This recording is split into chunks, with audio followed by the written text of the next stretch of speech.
Okay, we're going to continue today's media availabilities. We're now joined by Kyle Larson, the driver of the number 42 Target Chevrolet. Kyle, as we kick off the round of 12, how does Charlotte and the next two tracks set you up for advancing into the next round? Yeah, it was nice to make it easily into this next round, and the tracks in this round suit me fairly decent, I guess. Charlotte, I seem to be hit or miss. I feel like whenever we end up running a day show at Charlotte, I'm really good, but the night races for some reason I struggle at. So hopefully the weather stays away and we can race while the sun's out, and then have a solid race and go to Talladega and not have to do anything crazy to gain a bunch of points, but go there and kind of relax will be nice. And then Kansas is one of my better tracks, so excited to get there. Seem to always run better the second Kansas also, so looking forward to that. But just got to continue what we've been doing, making no mistakes. Top fives and top tens would be great. So that's our goal. Okay, we're going to open the floor for questions. We're going to go to Kenny, and then we'll go to Zach, and then Bob. NASCAR.com. Kyle, how do you feel your team was competitively coming out of that first round? I felt good. Where was it? Chicago. Chicago. I thought we were probably a fourth place car. I think we finished fifth. Loudon, I thought we were probably about a fourth place car and finished second. And then Dover, actually last week, I thought I had the best car, but I won the second stage, and then under caution, I couldn't get my engine refired, so I went from first to fifth on just under yellow, and that kind of killed my shot to win.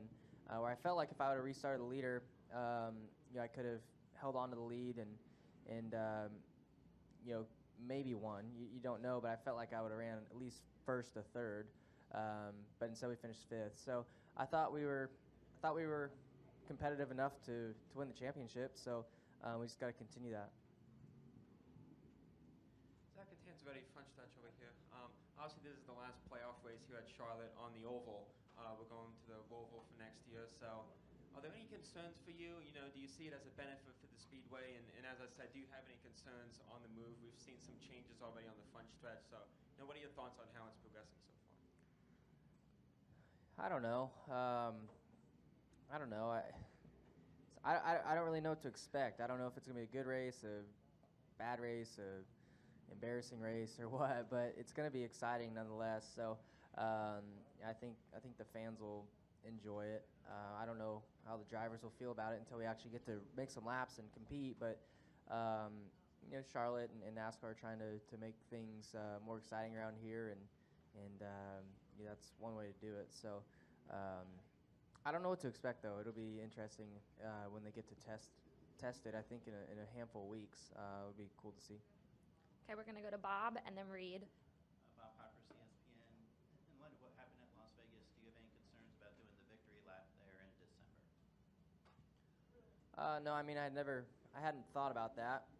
I know NASCAR has an awesome security team, so I wouldn't ever really be nervous and all that. I mean, I don't know. Any of those people that were going there, probably don't expect anything like that to happen. So I don't think I would ever expect it to happen. But as we've seen time and time again, it seems like lately anything can happen at big events. So I don't know, but I wouldn't be.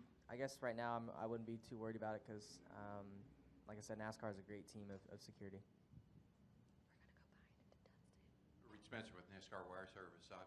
Kyle, with Talladega being the middle race in this round, does the fact that you've got a substantial number of playoff points in the bank give you some latitude there in terms of strategy? Will it affect the way you approach that race?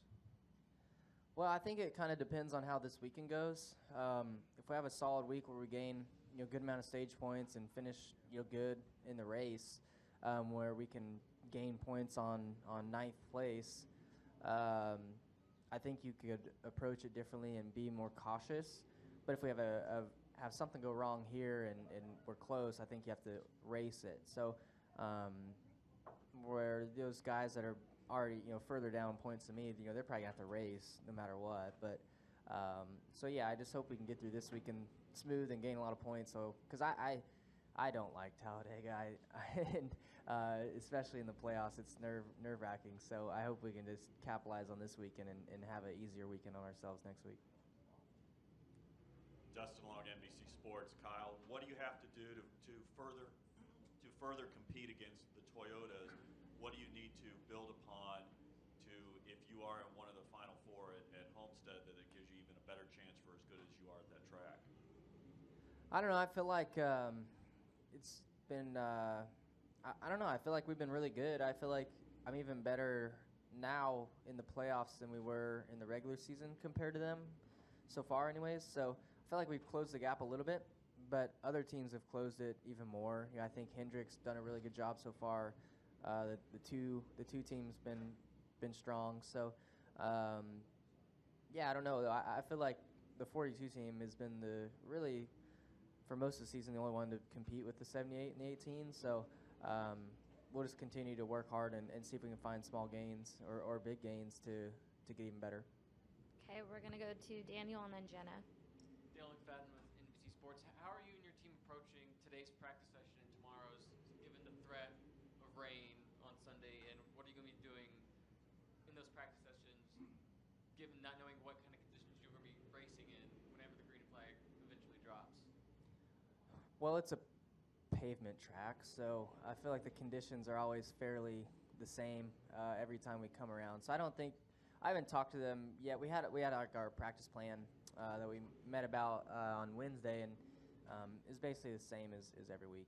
Starting race trims, swap to qualifying trim, things like that. So I don't think it'll change a whole lot. I know a lot of people talk about, oh, when it rains it washes all the rubber away. Well, I mean, rubber gets laid down super fast anyway. So to me, all the conditions, anytime we get rain or any sort of weather, it goes back to normal really quickly. I think what could change is if we race a day or night. That's where Charlotte seems to be the most sensitive track for the sun. So that'll be interesting. But I feel like I ran more night races here than day, so we've got probably a good notebook if we end up racing at night.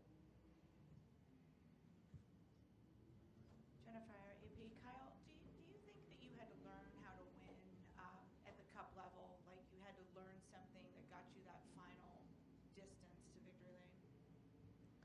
Well, yeah, I guess. I put myself in a lot of positions to win throughout the first 2.5 years of my NASCAR career, and I seemed to kind of choke, I guess, late in the races. So, but each of those losses I had, I became, I learned something from each of them. I became more calm at each of them.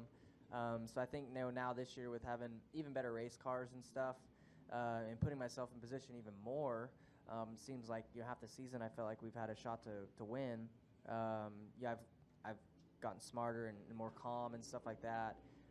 Just controlling your emotions and thoughts, I guess. So yeah, I mean, I think I've gotten better at winning or whatever, learning how to win. But our race cars, I think, are the biggest factor in all that. Do you think Chase could be going through any of that? I feel like Chase is, I don't know, he's probably ran second as many times as I did before the first win and been close just as often as I have, maybe even in some cases more often. But I don't know, he seems extremely mature, so I'm sure he's dealing with it fine. He seems so far this year he's dealt with all the close finishes way better than he had last year. So I think that's a case of him learning from each of those losses and just becoming more calm and mature. But he'll win, and he's gonna win. When he wins one, he's gonna win a lot. Similar kind of what I did this year. Okay, do we have any other questions for Kyle? Okay, Chris? Chris Knight, catchments.com. Kyle, I just got the press release this morning, and I was wondering about tomorrow's meeting with Atsuka. How do you pronounce that? Atsuka. Okay, yeah, and the idea of working to raise awareness about mental health. Yeah, that's this is our first week and having them on the quarter panel there, and they're on Bowman's Xfinity car as well as my Cup car, and yeah, I mean, I hope we can grow and build on that relationship. It's always fun and exciting when you can bring a new partner in and be a part of your team and organization. So I hope we can, do what we can to help raise awareness for mental health, like they want us to, and can build on that in the future and have them be a part of our team for a long time. Any other questions? Okay, thank you for coming in, Kyle, and good luck this weekend.